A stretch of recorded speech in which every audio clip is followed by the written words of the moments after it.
3,000 years ago, the nation of Israel was tearing itself apart.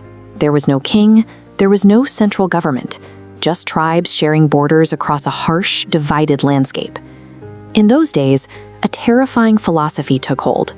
The ancient records describe the environment with a single chilling phrase: everyone did what was right in their own eyes. This diagram represents a functional social contract. Communities are bound by a shared legal code. When that anchor vanishes, the network fragments into isolated islands. Moving between islands is dangerous. Travel means navigating a lawless void where protection is non-existent.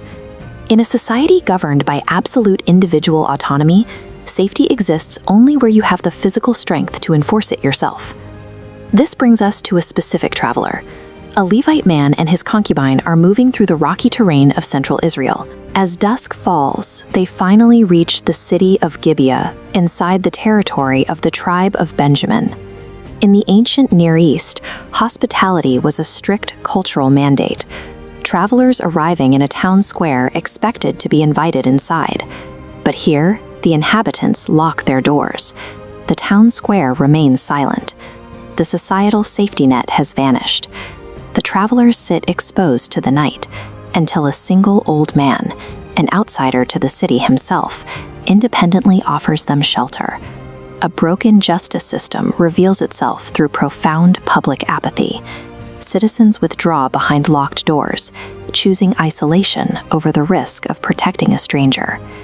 Inside the house, the travelers finally have a roof over their heads, but the relief is brief. The quiet of the night shatters. A massive crowd of men from the city surrounds the house. They beat on the walls. They shout orders to the old man, demanding he bring the Levite out to them. This chart shows the behavioral phenomenon of unchecked local power. When central law drops to zero, local mob aggression spikes to fill the vacuum. Without a higher court to deter them, localized mobs become the absolute authority of the night. Inside the house, panic takes over. The old man and the Levite realize they are completely outmatched. The door is giving way, and they are trapped. Faced with their own destruction, the men make a cowardly calculation. To save themselves, they will offer the mob a substitute. They grab the Levite's concubine and force her out into the street to face the violent mob alone. Then they lock the door. The night passes. At dawn, the Levite opens the door to resume his journey. He finds the woman lying motionless across the threshold, dead. The inevitable result of a lawless society is that those with power will always sacrifice the vulnerable to guarantee their own survival. The Levite loads her body onto a donkey and travels home. He has no court to petition, no police to call, and no king to hear his plea for justice. To reach a nation that has grown numb, he takes a knife and divides her body into 12 pieces. He sends them out to the leadership of every single tribe. This is a calculated act of horror.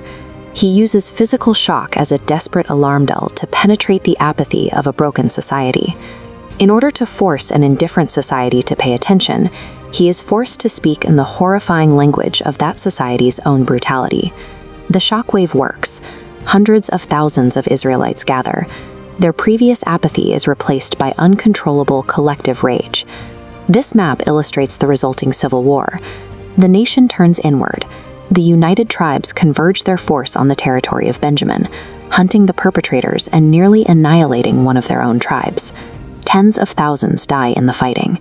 In the aftermath, we are left with a decimated landscape, smoky, collapsed, and devoid of life. Absolute freedom without the rule of law is a deadly illusion. In the absence of a unifying justice system, a nation destroys itself from the inside out.